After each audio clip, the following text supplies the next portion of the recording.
Now what? So you've passed Osiris's judgment, appeased the 42 gods of the divine tribunal, and officially been declared an Ankh. Now what? You might ask. Being free to move throughout the created world unhindered, many options present themselves. Not necessarily mutually exclusive.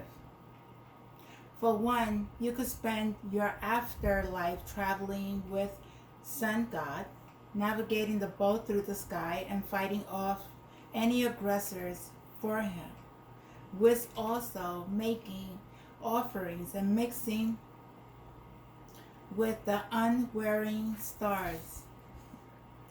You could enter the presence of an Ini and become like one of them, or have a quiet drink beside the lake of the two knives before setting off to watch the sacred Balti fish in the steam of turquoise, as well as the Abdu fish. You also get the opportunity to see Horus holding the standards of thought and Mayat. As an Ankh, you can decide to spend some time in the kingdom of Osiris, too dining at his table in the beautiful West.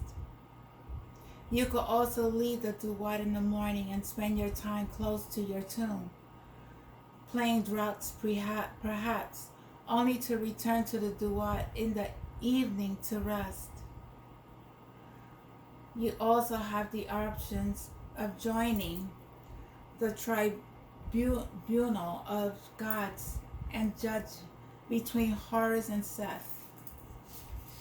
There is never an indication in the Book of the Dead, however, that you are able to spend time with other spirits, not even your family and friends, though you could visit your parents in the fields of reeds. Your only companion in the DUAT are the gods, whose characteristics you have assumed in death. Living among the gods, you now appear as a divinity. Your upper torso is formed from lapis lazuli. Your hair is jet black and scattered with lapis lazuli. Your face shines like ray because it is covered with gold, inlaid with lapis lazuli. You will also wear a vestment of fine linen and be adorned with gold. In death, the individual parts of your body also becomes imbued with divinity and are associated with various gods. You become Osiris and Re and act as a source of light, rising eternally. The field of reeds and the field of offerings. Perhaps the most familiar place that you could visit is death, as the field of reeds, described and illustrated in some detail in spells 109 and 110 of the Book of the Dead. A part of this is reserved for you, passing through the great walls of iron. With blocked access to the unworthy, you reach the fields of reeds by boat, part of a flotilla that indicates the sun's God's own solar barquette. But disembarking, you spot the two great trees of turquoise, from between which the sun rises each day, and you go to pay your respects to the great in need of the gods, feeling privileged to meet them in person.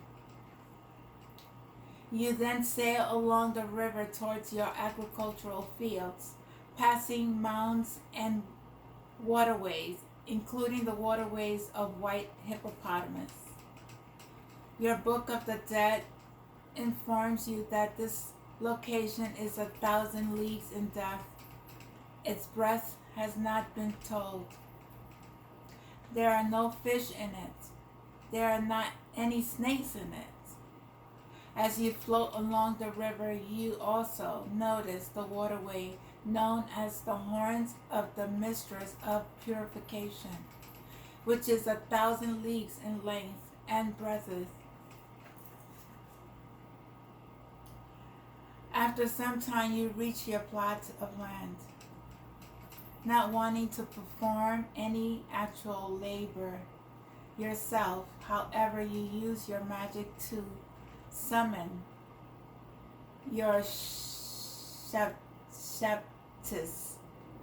workers who perform any and all agricultural tasks for you.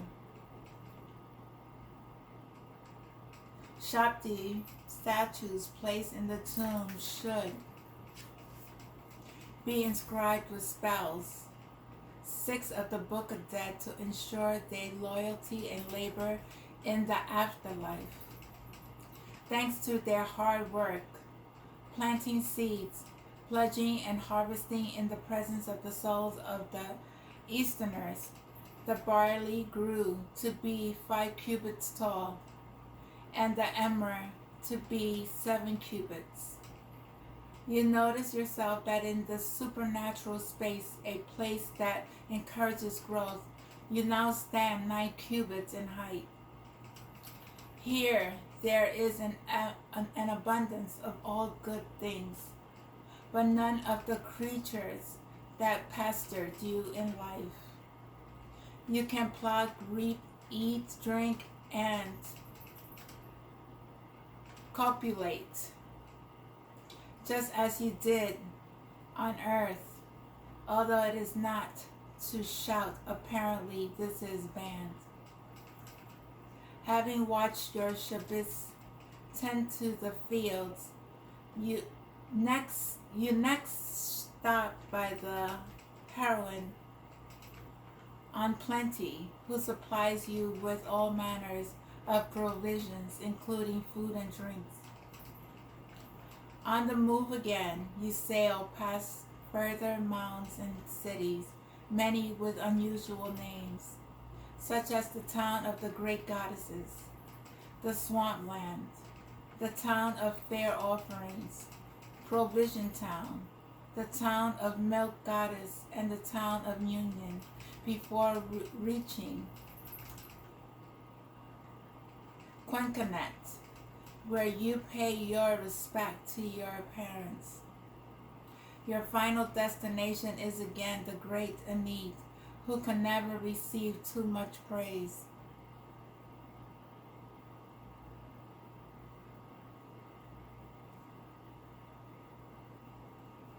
But where was the field of reeds? As with many aspects of Egyptians' afterlife belief, ideas change over the thousands of years of history.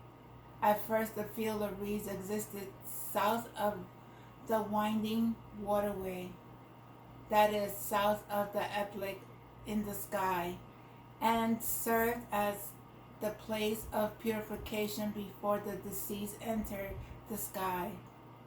Its counterpart was the field of offering, located north of the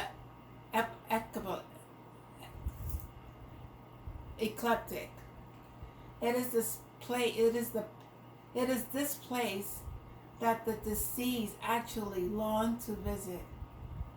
Rolling there in a boat, by the new kingdom, the fields of reeds had taken on the characteristics of the fields of offering, and was now regarded as existing somewhere beyond the eastern horizon.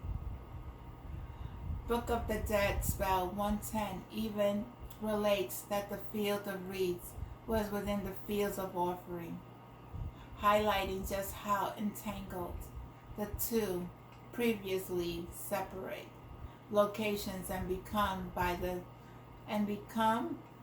new kingdom, and had become by the new kingdom. Stories of DUAT. Setna's descent into DUAT. Although striking speaking, you had to be a deity or a deceased to enter the DUAT.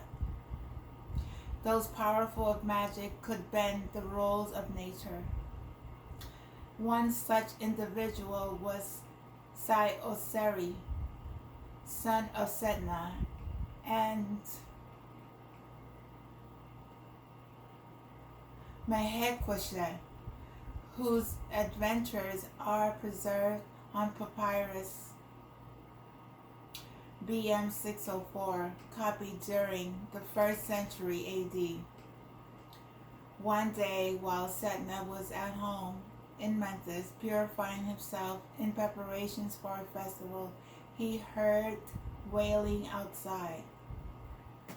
Looking out from his window, he saw a coffin of a rich man being carried through the streets towards the necropolis. Then looking downwards, he saw the body of a poor man wrapped in a mat, being carried out of the city. There was total silence, and no one walked behind him. Setna turned to Oseri and exclaimed how much happier the rich man must be, thanks to his wonderful funerary possession, than the poor man who was nothing. Unexpectedly, however, Oseri replied that he hoped that Setna would receive the same fate in the West as the poor man. Setna was understandably shocked and saddened that his own son will hope for such a terrible destiny for him. But then Oseri said a curious thing, asking his father if he wished to see the fate of both the poor man and the rich man in the West. Setna was astonished. "How can you do this?" he asked. But as he spoke, he became disoriented and had no idea where he was. When Setna regained his bearings, he was standing in the 4th hall of DUAT. All around him, people were painting ropes, which in turn were gone by donkeys. Provisions of water and bread were suspended above other people. But as they jumped to grab them, men dug pits beneath their feet. Leaving these men to their torment, Setna and Oseri then entered the 5th hall, where noble spirits stood in their ranks.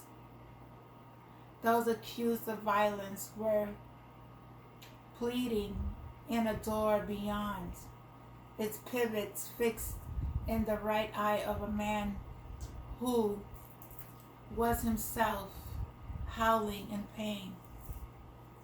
Setna and Oseri next passed into the 6th hall, where the gods of the council of the inhabitants of the West stood in their ranks, and the servants of the West stood giving reports. In the 7th hall, Setna witnessed the secret of Osiris. Seated upon a throne of fine gold and wearing the Atif crown, Anubis stood to his left and Thoth to his right, while the gods of the council of inhabitants flanked them. The feather of Mayat rested on the scale at the center of the room, measuring people's faults against their good deeds. Thoth observed and wrote down the results, while Anubis passed on information to him. Those whose bad deeds outweighed their good were eaten by at Medi, and their spirits and corpses destroyed. Such individuals will never breathe again. Conversely, those found to have lived good lives were brought among the council of the Lord of the West. And there by spirits ascended to the sky with the noble spirits, those whose good and bad deeds balance joined, the excellent spirits serving Sakra Osiris. As they scanned the hall, taking in the sights and sounds around them, Setna spotted a man wrapped in royal linen standing beside Osiris. He was clearly of a very high rank.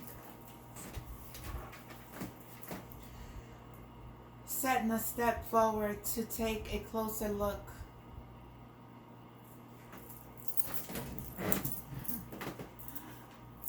Don't you see, Osiris said to his father, this rich man who is wrapped in garments of royal linen, and who is near the place where Osiris is. He is that poor man whom you saw as they were bringing him out of Memphis, with no one walking behind him, and who was wrapped in a mat after death. See, Osiris went on to explain. The poor man was brought to DUAT, where he was judged by gods. They found his good deeds more numerous than his bad, and has transformed the rich man's funerary equipment to him. As a noble spirit, he now served Sakra Osiris, and was allowed to stand close to Osiris. The wealthy man was also brought to the DUAT. See, Osiris said, but his faults were more numerous than his good deeds.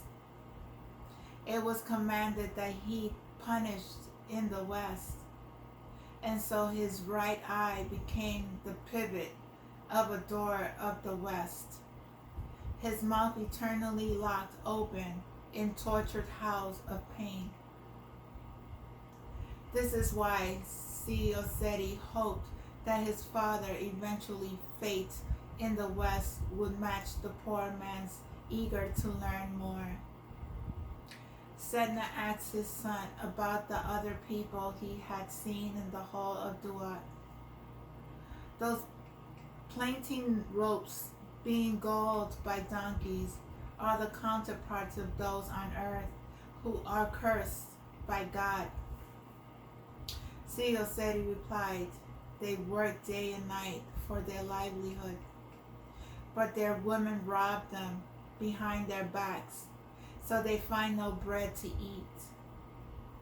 Whatever happened to them on earth happens to them in the West. Those who water and bread were suspended above them, always out of reach. They are the counterparts of the people on earth whose lives are before them. But God digs a pit under their feet to stop them from discovering it. Take it to heart, my father Setna, Osiris said, that the one who is beneficent on earth, they are beneficent to him in the West, while the one who is evil, they are evil to him. This is established and will not be changed, ever. As Osiris finished speaking, he and his father emerged hand in hand into Necropolis of Memphis.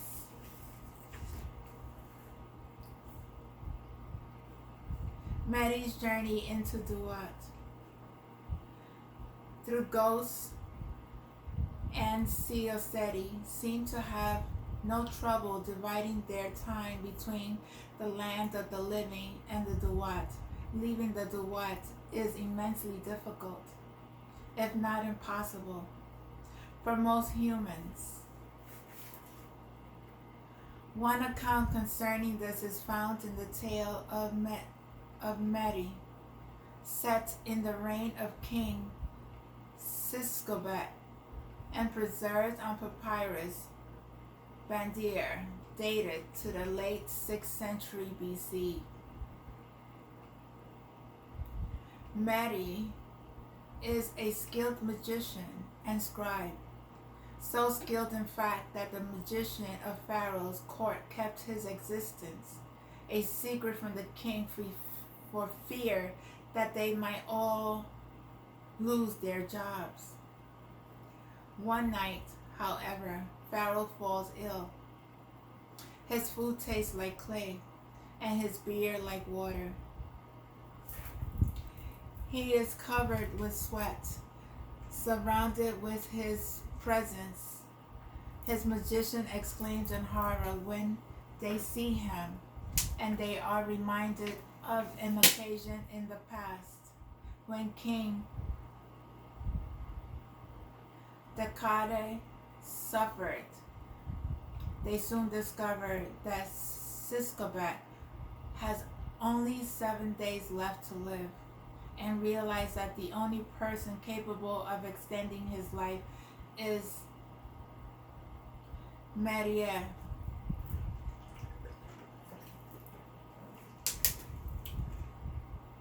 For the first time, the jealous magicians are forced to reveal his existence to the king. But they realize that this provides the perfect opportunity to be rid of MERYRE'S forever. MERYRE is duly summoned to court, and Pharaoh asks how his life may be prolonged. No doubt taking his king by surprise, MERYRE begins to cry, explaining through his tears that in order to extend Pharaoh's life, MERYRE will have to offer his own. Whatever happens, someone will have to die. Reluctant to offer himself to the god as Siskobat's substitute, MERYRE takes some convincing before agreeing to save his king. Indeed, Pharaoh has to promise him posthumous honors and commit to keeping his name alive in the temple before he agrees. MERYRE also asks for certain favors in return for his sacrifice. He makes Pharaoh swear in front of Ptah that his wife will be cared for, and that he won't allow any man to look at her or enter his home. More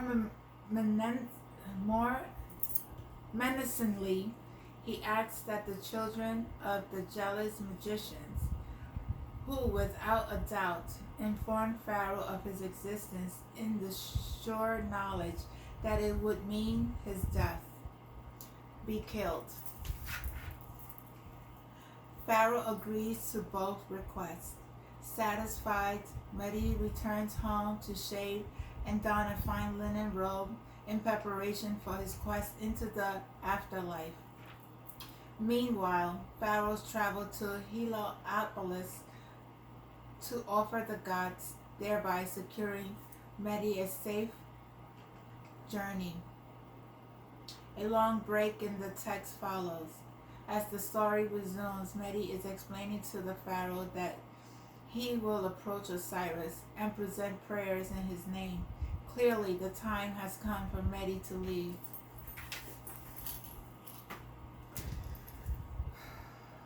He tells Pharaoh to stay far from him, not to even look, and without further ado, step into DUAT.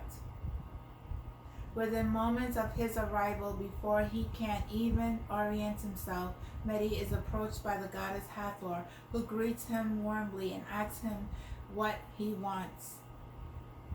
To ask for a prolongation of life for Pharaoh, he responds, so she takes him to Osiris, skipping all pleasantries.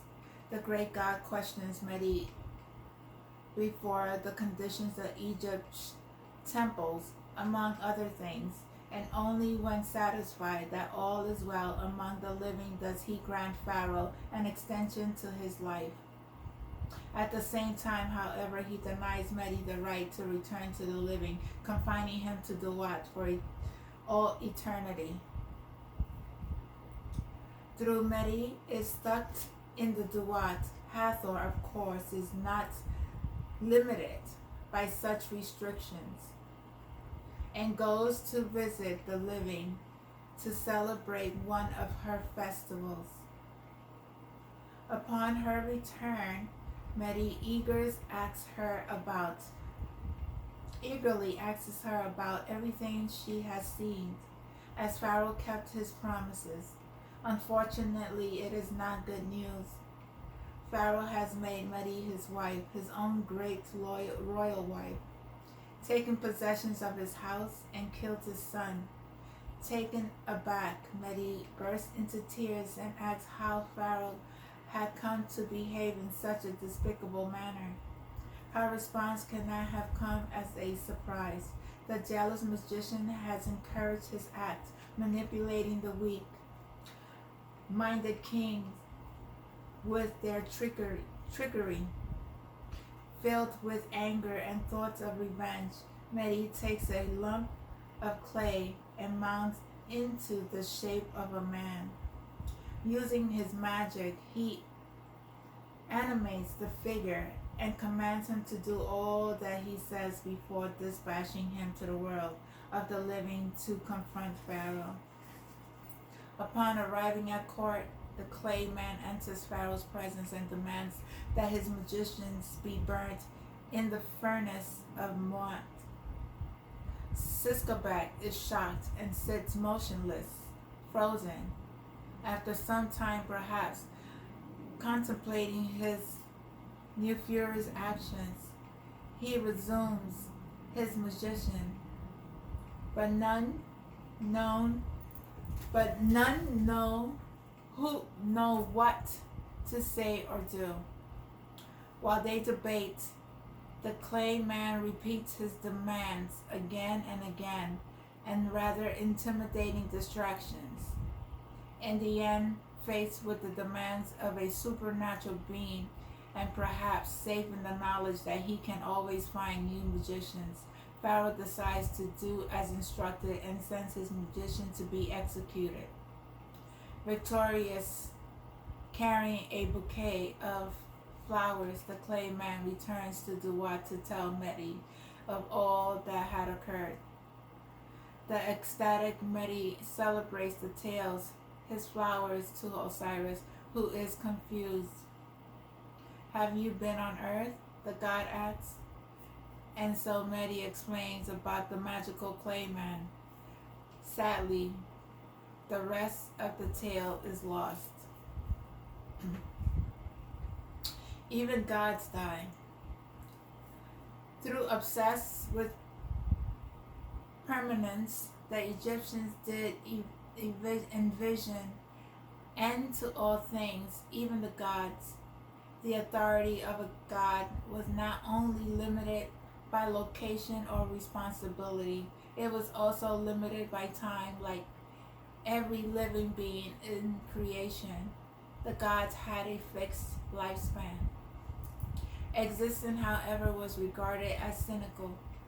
The sun god might die each day, but in the middle of the night, he was re-energized, ready to be reborn in the morning.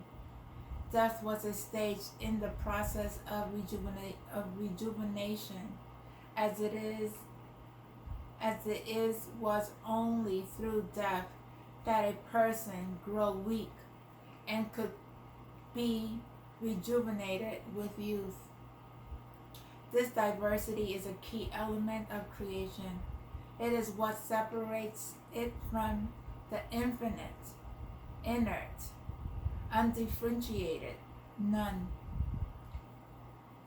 To the Egyptians, everything that existed could be named and was unique, separate, active, and diverse.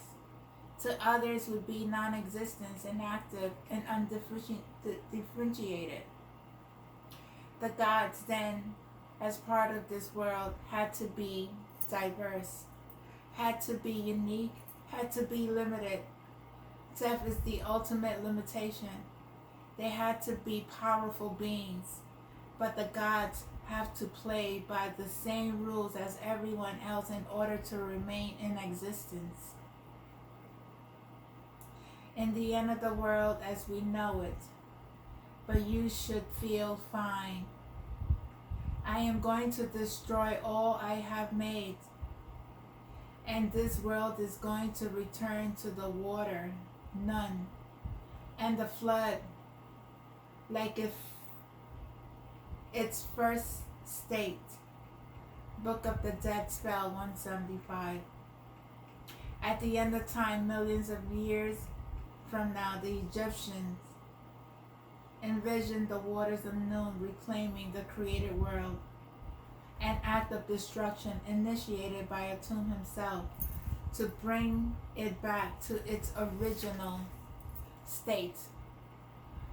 Only Atum and Osiris will regain after this catalysm, transformed into serpents without men knowing or God seeing. And this time they would sit in one place, and mounds would be towns, and towns would be mounds. It was not all bleak though. Still it exists in the inner waters of Noon. Atum embodied all physical creations, and Osiris the force of regeneration. Like a great cliffhanger at the end of time, the potential for new life would remain.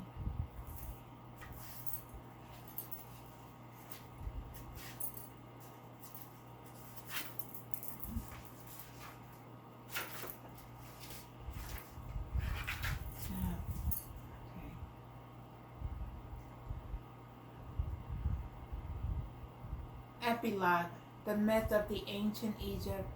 A time will come when it will appear that the Egyptians pay respect to divinity with faithful minds and painstaking reverence to no purpose, or all their holy worship will be disappointed and perish without effect.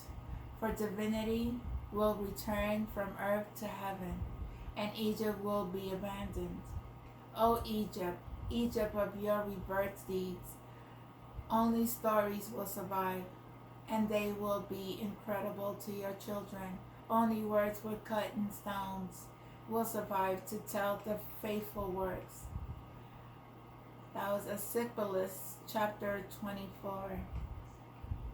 The above quotation, part of a longer Lagman written by a Greek in Egypt under the Romans of the 2nd and 3rd century AD, illustrates that the Egyptians under later rule were accurately aware that the time of their gods was ending. Romans, such as the poet Juvenal, even treated the ancient religion with scarsistic contempt.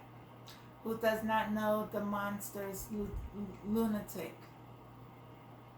Egypt chose to cherish.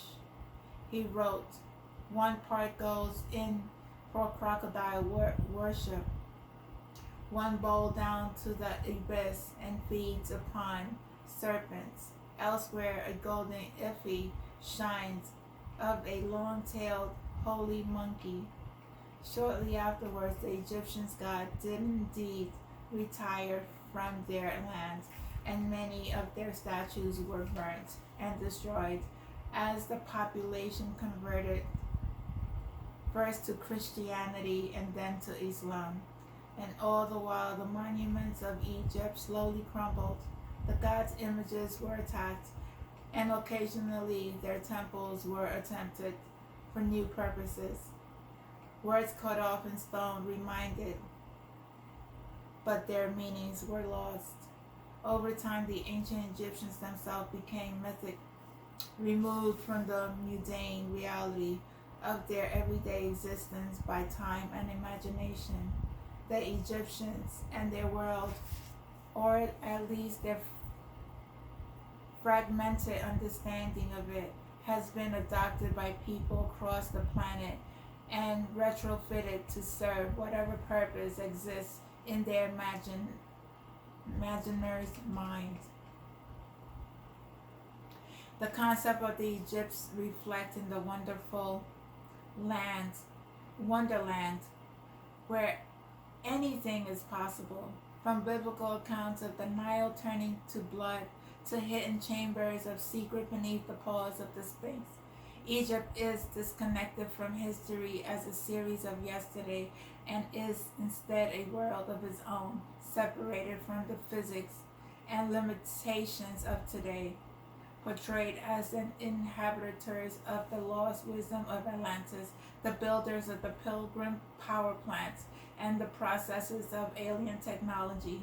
The ancient Egyptian apparently had it all, yet the best evidence revealed a far simpler picture, a long-lived agricultural society explained by a tiny elite and a semi-divine monarchy who developed a unique outlook and viewed achieved highs and lows like any civilization, and eventually, like any creation, transformed, entering new phases of existence.